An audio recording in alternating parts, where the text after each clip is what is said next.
तो गुरुदेव कह रहे हैं कि बच्चों मैं हिसार जेल में यही सब कुछ देखने के लिए बैठा हूं, क्योंकि हमारी परीक्षा चल रही है। परीक्षा, गुरु की नजर पल पल है प्रत्येक के ऊपर।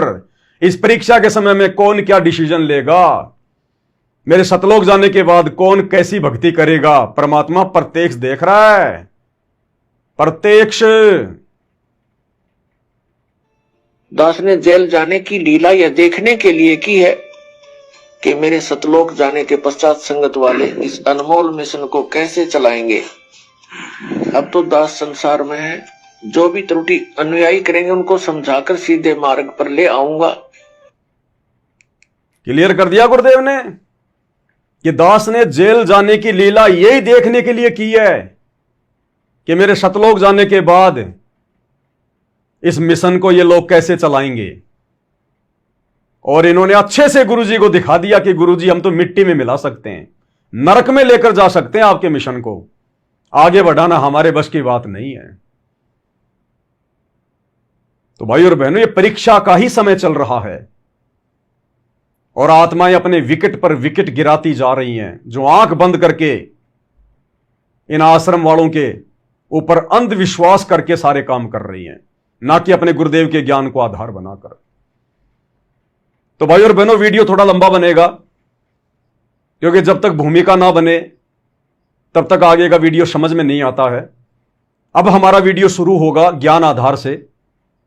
इन आश्रम वालों ने 2-4 दिन पहले जो वीडियो बनाया है अन्नपूर्णिमा मुहिम को लेकर, और शुरुआत में जो 5-6 मिनट की गुरुदेव की आवाज में एआई से ऑडियो लगवाई है भगत समाज को भ्रमित करने के लिए, जिसमें ज्यादा से ज्यादा दान करने के लिए, सहयोग करने के लिए भक्तों को कहा गया है, यह गुरुदेव की ओरिजिनल आवाज नहीं है, यह एआई से तैयार की गई आवाज है, जो अभी आपने जब जब भूल पड़े पुस्तक में ऑडियो सुनी।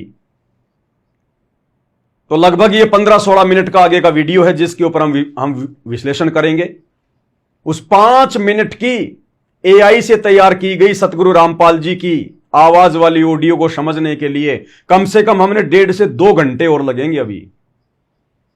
तो ये इनका वीडियो है, उसके बाद वो ऑडियो चलेगी एआई वाली, जिसके ऊपर फिर हम विश्लेषण करेंगे। ध्यान से देखिएगा।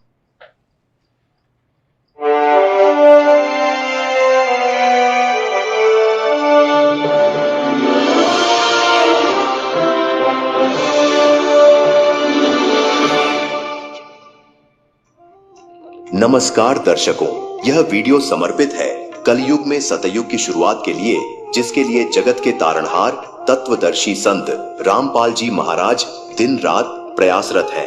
यह वीडियो संत रामपाल जी महाराज के पावन आदेश व मार्गदर्शन से जन कल्याण हेतु निर्मित किया गया है।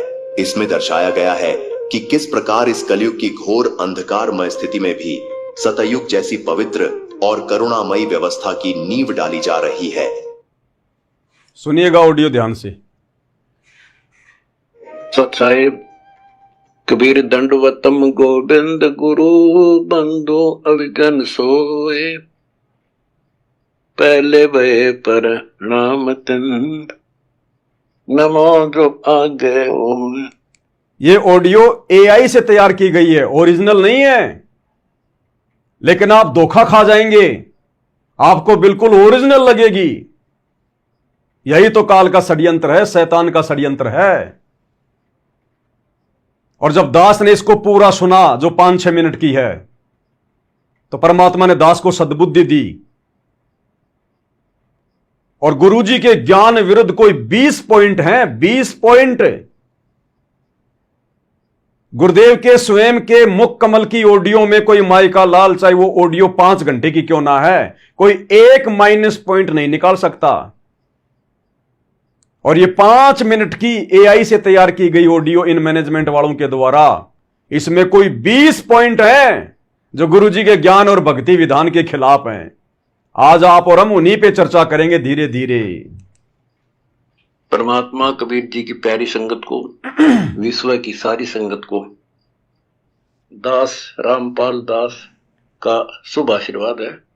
परमात्मा आपको मोक्ष दे, सदा सुखी रखे, काल कष्ट से आपकी रक्षा हो। बच्चों, अपना नारा है जीव हमारी जाति है, मानव धर्म हमारा, हिंदू मुस्लिम सिख ईसाई धर्म नहीं कोई नारा।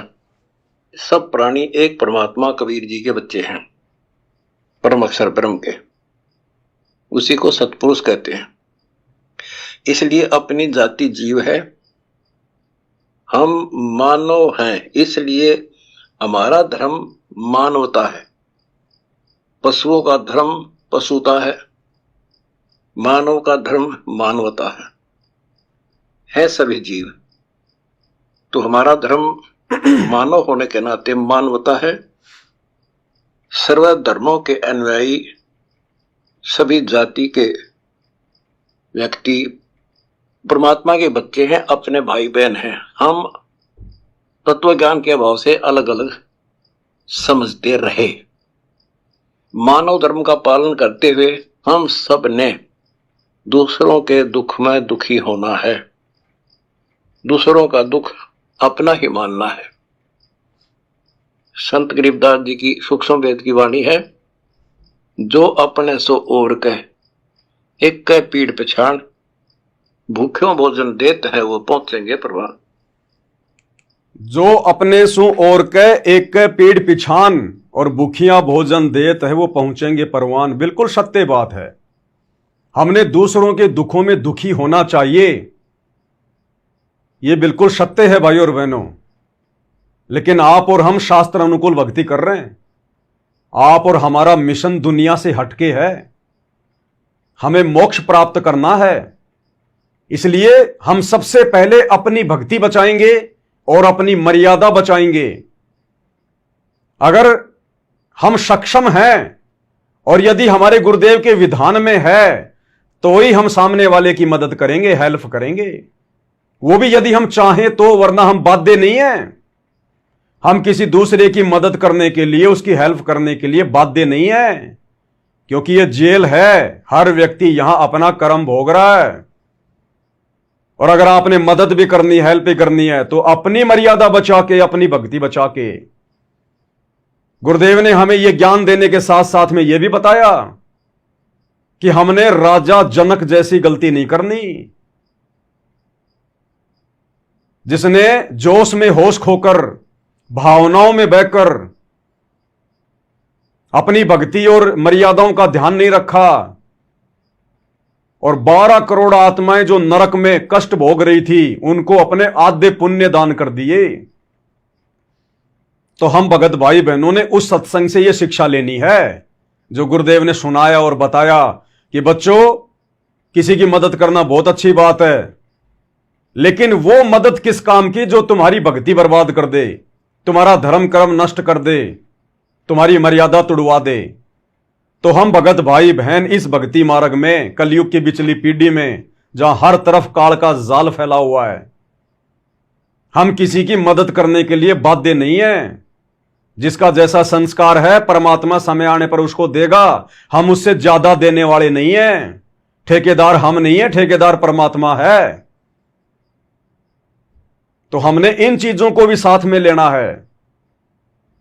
अब इन्होंने जो मुहिम चला रखी है अन्नपूर्णा, जबरदस्ती परमात्मा के भक्ति विधान में वर्तमान में जो धर्म कर्म करने की विधि हमें प्राप्त है, 5 यज्ञ, एक यज्ञ है ज्ञान की, दूजी यज्ञ है ध्यान, तीजी यज्ञ है हवन की, चौथी यज्ञ प्रणाम और 5वीं यज्ञ धर्म की।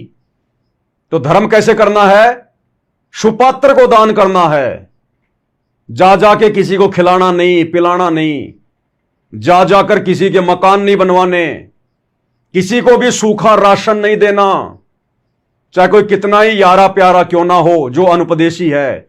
हम अपने भगत भाई बहनों को मुसीबत में राशन दे सकते हैं, उनकी पैसे से भी मदद कर सकते हैं अगर चाहें तो।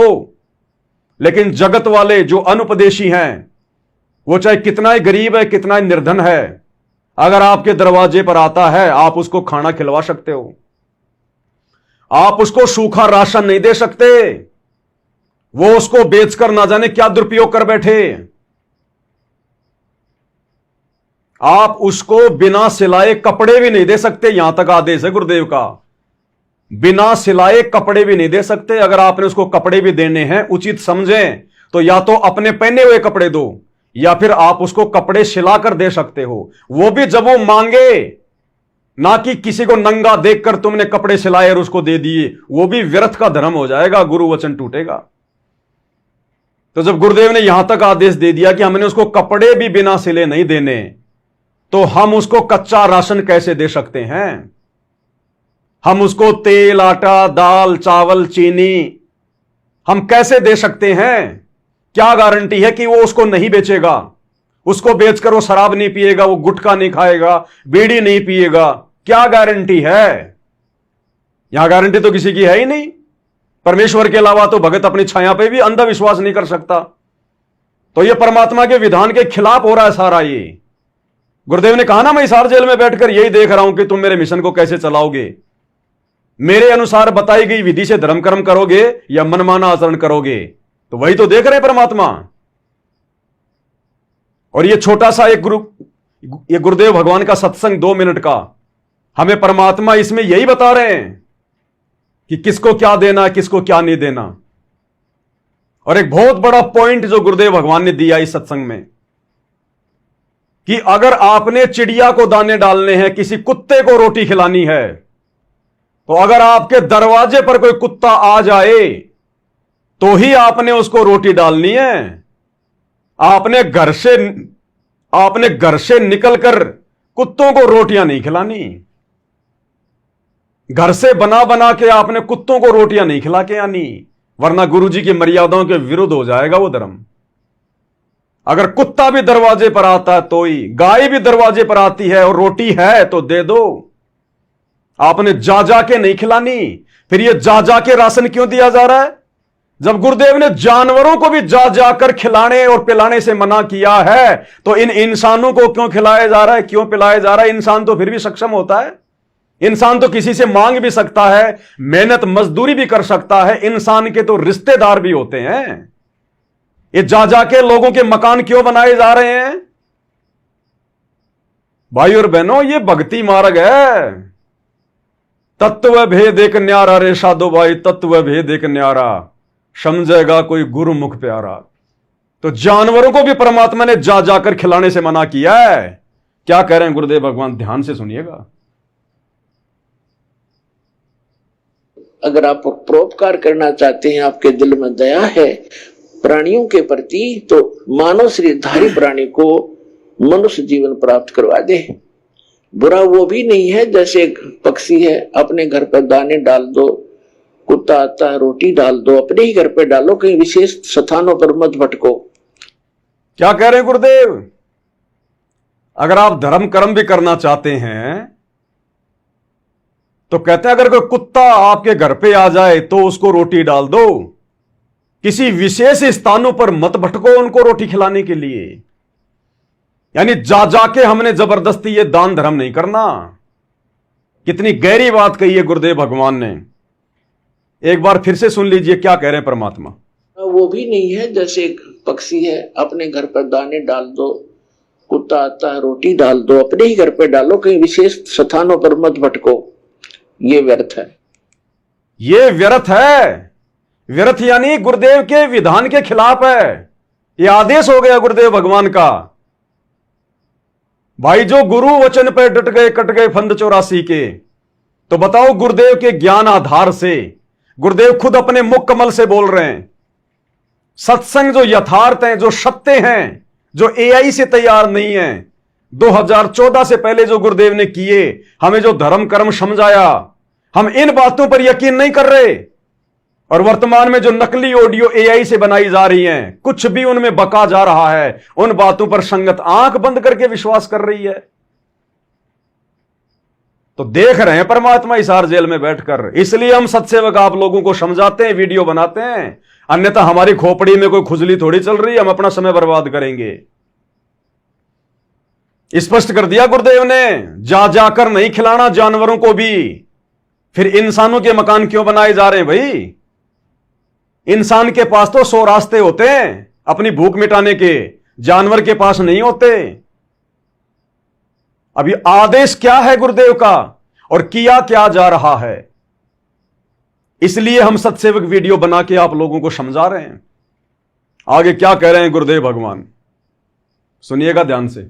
बुरा वो भी नहीं है जैसे एक पक्षी है, अपने घर पर दाने डाल दो, कुत्ता आता है रोटी डाल दो, अपने ही घर पर डालो, कहीं विशेष स्थानों पर मत भटको, ये व्यर्थ है। और अतिथि आता उसको भोजन करवा दो, कोई भी मांगने वाला आता उसको मत दो, उसको पैसा मत दो। कई भक्त कहते हैं ये तो फिर हमारे दिल में दया खत्म हो जाएगी यदि हम भिखारी को पैसा नहीं देंगे। परमात्मा कहते हैं दया का प्रयोग भी विधिवत करने से ही लाभ होगा, अन्यथा वो आपका भी भक्ति नाशक और दूसरे का भी हानिकारक, दूसरे को भी हानि कर देगा। जैसे क्या कह रहे हैं गुरुदेव?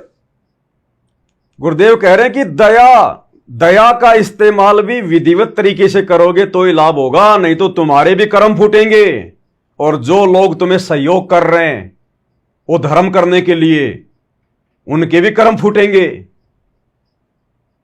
तो वर्तमान में जो ये अन्नपूर्णा मुहिम चला रखी है इन आश्रम वालों ने काल प्रेरणा से, गुरुदेव के आदेश और विधान के खिलाफ, इनके तो कर्म फूट ही फूट रहे हैं। और इनको जो भाई बहन सहयोग दे रहे हैं ज्योति पाठ और दान के रूप में, उनके भी कर्म फूट रहे हैं। इसलिए भाई और बहनों, ये ज्ञान हर किसी के समझ में नहीं आता गुरु के इतना समझाने के बाद भी, अन्यथा ये काल का लोक 21 ब्रह्मांड कब का खाली हो जाता, कब का। इसलिए गुरुदेव कहते हैं ये संसार विघन की घाटी, कोई निकलेगा बिरला शूर, कोई बिरले भगत होंगे जो इस कलयुग की पिछली पीढ़ी में इस ज्ञान को आधार बनाकर अपनी भक्ति को सफल करके गुरु जी को प्रसन्न करके जो शतलोक जाने को तैयार होंगे। अन्यथा देख लो 90% संगत को जो इन आश्रमों से जुड़ी हुई है, किस कदर उनके सिर पर काल बैठकर नंगा नाच कर रहा है। दास बार बार कहता है, बार बार, केवल एक कार्य ज्ञान प्रचार। ये जो ज्ञान गंगा पुस्तक बांटी जा रही है या टीवी चैनल पर जो सत्संग चलाए जा रहे हैं, इस ज्ञान प्रचार के अलावा सन 2014 बरवाला कांड के बाद जब से गुरुदेव हिसार जेल में गए हैं, इन आश्रम वालों का एक भी कार्य गुरुदेव के विधान के अनुसार नहीं है, गुरुदेव के सत्संगों के अनुसार नहीं है, सिवाय एक ज्ञान प्रचार के। अगर इन्हें थोड़ा बहुत कोई लाभ मिलेगा तो केवल ज्ञान प्रचार का, केवल ज्ञान प्रचार का। बाकी कोई भी कार्य इन्होंने मर्यादाओं में रहकर गुरुदेव के भक्ति रूपी आदेश के अनुसार नहीं किया और ना ये कर रहे हैं। ये तो आए दिन और ज्यादा बिगड़ते जा रहे हैं, अपने कर्म फोड़ते जा रहे हैं। केवल एक ज्ञान प्रचार, और वो भी अपने स्वार्थ के लिए। अगर जगह जगह नाम दीक्षा केंद्र ना हो और नाम दीक्षा लेकर आत्माएं इन आश्रमों में जाकर ज्योति पाठ और दान का पैसा ना दें, तो ये लोग ज्ञान प्रचार भी ना करें, ये लोग ज्ञान प्रचार भी ना करें। वो भी अपने स्वार्थ के वशीभूत होकर ये लोग वर्तमान में कर रहे हैं। तो परमेश्वर का विधान क्या कह रहा है और ये लोग क्या कह रहे हैं? कहते हैं कोई इंसान आ जाए, कोई रिश्तेदार आ जाए तो खाना खिला दो, उसको नगद ना दो, यानी ना तो नगद पैसा देना हमने किसी भिखारी को या किसी गरीब को, किसी निर्धन को जो मांगता है, जा जाकर तो देना ही नहीं। अगर हमारे दरवाजे पर भी कोई भिखारी, कोई निर्धन, कोई गरीब आ जाए तो गुरुदेव हमें आदेश दे रहे हैं कि आपने नगद नहीं देना, नगद पैसा नहीं देना, ना आपने उसको राशन देना, भोजन खिला दो। और यदि वास्तव में वो अपनी गरीबी मिटाना चाहता है, निर्धनता मिटाना चाहता है, तो आप उसको परमात्मा के बारे में बताओ, सतगुरु से जोड़ दो, भक्ति से जोड़ दो, उपदेश दिला दो। उपदेश दिलवाने के बाद फिर परमात्मा उसका हाथ पकड़ेगा, फिर वो मालिक के हवाले हो जाएगा, काल की फरद से सतगुरु की फरद में आ जाएगा। और भगत बनने के बाद, उपदेश लेने के बाद आप थोड़ी बहुत उसकी मदद शुरुआत में कर सकते हो, वो भी गुरु से आदेश लेकर, जहां आपकी मर्यादा ना टूटे। लेकिन यहां जिनके मकान बनवाए जा रहे हैं, जिनके घर में राशन पहुंचाया जा रहा है, उनका भक्ति से दूर दूर तक कोई कनेक्शन नहीं, और ना उनको भक्ति से जुड़ने की कोई बातें बताई जा रही। इन लोगों को डर है, इनको भय है कि हम जिसके घर पर राशन देकर आ रहे हैं, हम जिसका मकान बनवा रहे हैं, अगर हम उसको नाम दीक्षा लेने के लिए कहेंगे, प्रेरित करेंगे, तो अड़ोसी पड़ोसी गांव वाले समझेंगे ये तो धर्म परिवर्तन करवा रहे हैं, ये तो लोगों को लोभ दे दे के, लालच दे दे के मकान बनवा बनवा के और बाबा रामपाल जी के चेले बना रहे हैं, ये तो ब्रह्मा विष्णु महेश की भक्ति छुड़वा रहे हैं। कहीं गांव वाले नाराज ना हो जाएं। हमारी महिमा मंडन के सिवाय हमारे सर में जूते ना मारें, इस डर से ये लोग उस परिवार को परमात्मा से जुड़ने की सलाह तक नहीं देते, सलाह भी।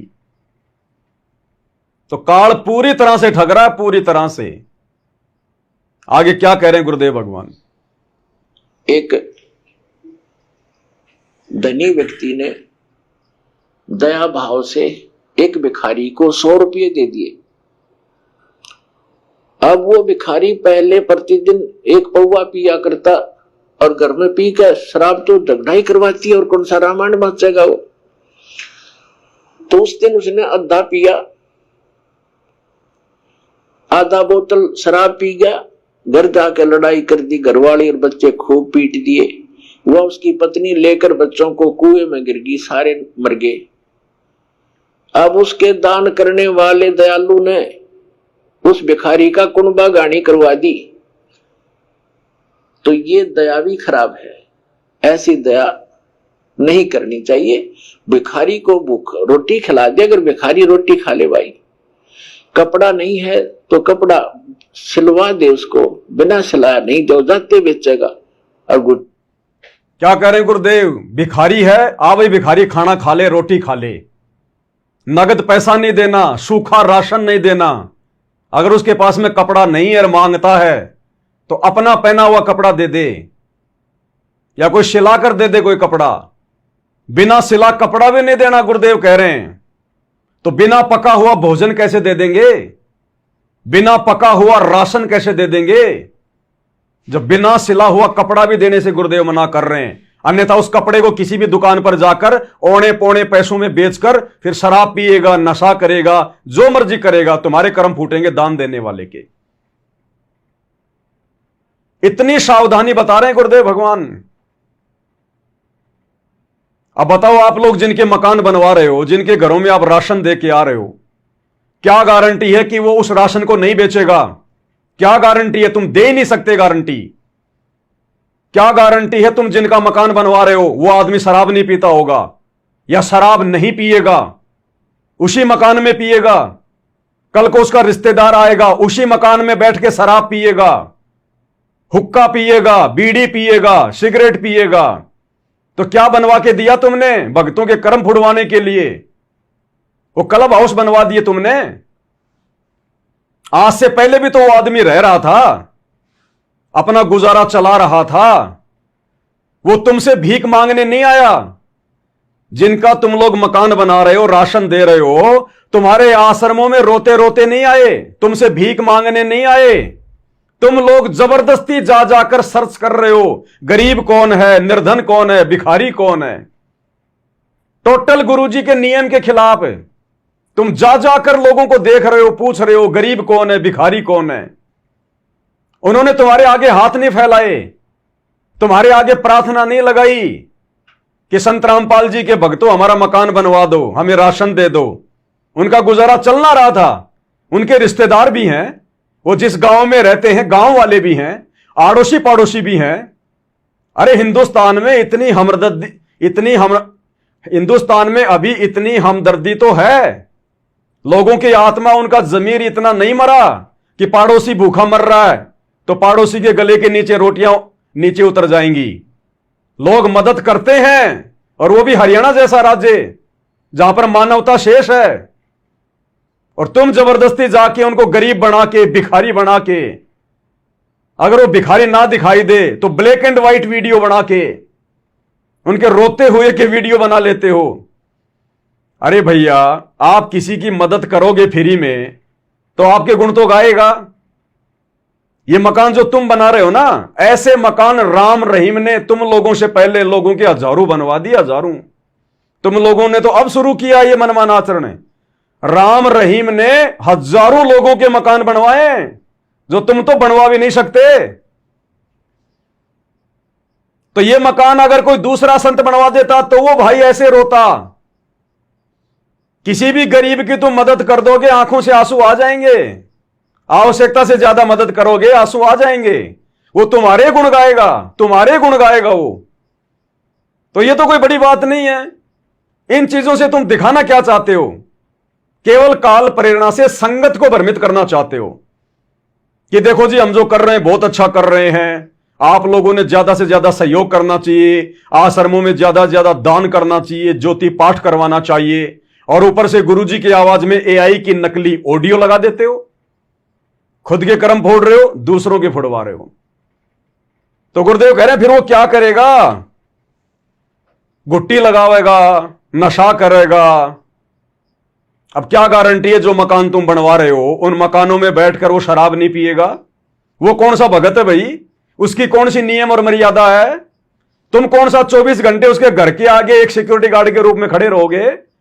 उस घर में उसके पड़ोसी भी आएंगे, उसके रिश्तेदार भी आएंगे, गांव वाले भी आएंगे, कोई भैंस लेने वाला भी आएगा, कोई रास्ता पूछने वाला भी आएगा, और वहां बैठेगा, बीड़ी भी पिएगा, हो सकता है शराब भी पी ले। तो कर्म किसके फूटे?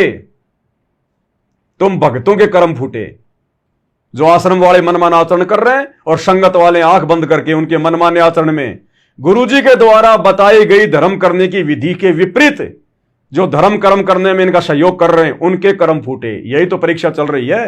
क्या कह रहे हैं गुरुदेव? रोटी खिला दे, अगर भिखारी रोटी खा ले भाई। कपड़ा नहीं है तो कपड़ा सिलवा दे उसको, बिना सिलाया नहीं दो जाते बेचेगा, और गुटी लाओगा। एक भगत कह रहा था कि एक दिन मैं पार्क में घूमने चला गया, और वहां 2 बाबा जी बैठे हैं, नकली 2 या 3 जैसे थे वह। तो वो मांग मूंग के लाए, इकट्ठे पैसे करा करते शाम ने। उस दिन उनके पास सारा कुल मिलाकर 20 से 25 रुपए बने। तो वो कहने लगे भाई इसमें तो कुछ भी ना आवे, एक का भी काम ना चाला शराब पीने का। तो उन्होंने बोला भाई ठीक है तुम टाल कर दो, मैं अकेला पी लूंगा। वो लेकर एक बाज गया 25 रुपया ने। उसने अकेले ने काम चलाया उस दिन, तुम्हारे लिए कल दे दूंगा फिर मैं इकट्ठे करके। तो बता, इन से दुष्टों को दान करके तुम अपना पुण्य चाहते हो, अपना कल्याण चाहते हो? तो दान भी कहते हैं गुरु बिन माला फेरते, गुरु बिन देते दान, गुरु बिन दोनों निष्फल हैं, चाहे पूछो वेद पुराण। गुरु बिन माला फेरते, गुरु बिन देते दान, गुरु बिन दोनों बेकार है, निष्फल है, चाहे पूछो वेद पुराण। यानी शास्त्र भी यही कहते हैं, गुरु का विधान भी यही कहता है। अब बताओ गुरुजी ने कब आदेश दिया? कब आदेश दिया गुरुदेव ने? सन 1994 से सतगुरु रामपाल जी भगवान ने अपना भक्ति मार्ग शुरू किया। अरे पहले तो लोग और भी गरीब थे। आज तो विज्ञान ने इतनी उन्नति कर दी, सरकार भी फ्री का राशन देने लग गई, लोगों के बच्चे नौकरी लगने लग गए। जिस समय सतगुरु रामपाल जी ने भक्ति मार्ग की शुरुआत की उस समय तो बहुत गरीब लोग हुआ करते थे। कितने लोगों के घरों में सतगुरु रामपाल जी ने जैसा मनमाना आचरण वर्तमान में तुम लोग कर रहे हो, इस मनमाने आचरण के तहत कितने लोगों के घरों में, गरीबों के घरों में, निर्धनों के घरों में सतगुरु रामपाल जी ने राशन पहुंचाया? अरे एक का भी तो नाम बता दो। क्या गुरु को नहीं पता क्या कौन गरीब है, कौन अमीर है, किसको आवश्यकता है? तुम ज्यादा इंटेलिजेंस ब्यूरो बन रहे हो क्या? कितनों के मकान बनवाए सतगुरु रामपाल जी ने, जबकि ये तो समर्थ है। जब राम रहीम जैसा एक इंसान जो संत की झूठी पदवी लेके बैठा है, जब वो लोगों के हजारों मकान बनवा सकता है, तो सतगुरु रामपाल जी तो स्वयं सृष्टि के रचयिता हैं। ये तो प्रत्येक का मकान बनवा सकते हैं, लेकिन फिर भी क्यों नहीं बनवाया? अब तुम ज्यादा शाने बन गए, तुम्हें ज्यादा दिमाग आ गया कि गुरुजी तो बूढ़े हो गए, दिमाग का स्क्रू हिल गया, गुरुजी को नहीं पता कहां धर्म करना कहां नहीं करना। तुम ज्यादा शाने बन गए, अब संगत के नए गुरु तुम लोग बन गए। अब इसी को कहते हैं मनमाना आचरण। तो गुरुदेव कहते हैं गुरु बिन माला फेरते, गुरु बिन देते दान, और गुरु बिन दोनों निष्फल है, चाहे पूछो वेद पुराण। क्या सीखा फिर तुमने सत्संगों से? क्या सीखा अपने गुरुदेव के लीलामय जीवन से? ये पाखंड, ये ढोंग, मनमाना आचरण क्या हमारे गुरुदेव ने कभी किया? अरे सन 1994 से गुरुदेव ज्ञान दे रहे हैं, और 1994 में गुरुदेव की शरण में जो परिवार आया करते थे वो कति दुखी निर्धन, गरीब। क्या सतगुरु रामपाल जी ने किसी का मकान बनवाया? क्या किसी के घर में राशन पहुंचाया? किसी के बच्चों की फीस भरी? नहीं। इन्होंने भक्ति दी कि बेटा भक्ति कर, नाम उपदेश ले, परमात्मा दया करेंगे अगर मर्यादा में रहेगा तो। उन्होंने उपदेश लिया उन गरीबों ने, निर्धनों ने। जो गरीब तुम लोग ढूंढ रहे हो ना, इनसे भी ज्यादा गरीब और निर्धन थे वो, जो सन 1994 में सतगुरु रामपाल जी की शरण में आए। गुरुदेव ने उनको भक्ति से जोड़ा और उसके बाद अपना आंतरिक आशीर्वाद दिया। उनके काम धंधे चलने लगे, उनके घर में बरकत होने लगी, उनका पशुधन बढ़ने लगा, उनकी फसल बढ़ने लगी। इस प्रकार से देता है गुरु। गुरु डायरेक्ट किसी का मकान नहीं बनवाता, यह उनके विधान के खिलाफ होता है। ऐसे तो गुरु जी के 70% भगत झोपड़ियों में रहते हैं, उनके मकान बनवाओ, गुरु जी उनके भी बनवा देते। तो तरीका कुछ और है लोगों को धनी बनाने का, जो सतगुरुदेव ने अपनाया। लेकिन तुम लोग काल प्रेरणा से उस तरीके पे नहीं चल रहे। तुम सबकी मर्यादा खंडित है, तुम गुरु को मानुष मानते हो, काल तुम्हारे सिर पे बैठा है। तुम्हें अच्छा सोचने देगा कहां से? तुम्हारे शुभ कर्म बनवाने देगा कहां से? तो यही तो सब कुछ कह रहे हैं गुरुदेव भगवान कि गुरु बिन माला फेरते, गुरु बिन देते दान, और गुरु बिन दोनों निष्फल है चाहे पूछो वेद पुराण।